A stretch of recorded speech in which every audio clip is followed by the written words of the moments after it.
Ây da, smart dươngចូលđi rồi,ប៉ុន្តែមួយសំណាញ់នេះ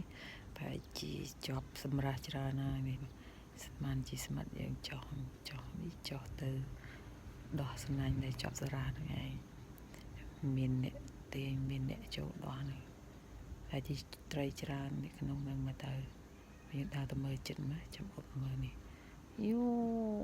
ត្រីច្រើនមែននេះជាប់តាំងពីលើមកនេះហើយសំខាន់សំណាញ់ហ្នឹងគឺជាប់សម្រាប់ស្មាត់យើងកំពុងតែព្យាយាមដោះសំណាញ់នៅក្នុងទឹកហ្នឹងហើយជាជាប់សារ៉ាច្រើនហើយបានជាចូលដោះយូរចឹង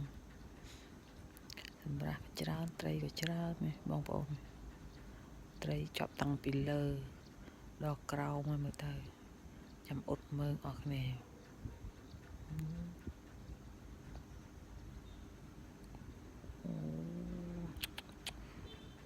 ត្រីធំល្អទេនេះត្រីភ្លេងបងប្អូននេះមើលចាំមើលលើកមកនេះអេមមែននេះអេមមកស្នាញ់ហ្នឹងសើតផុកខាងក្រោម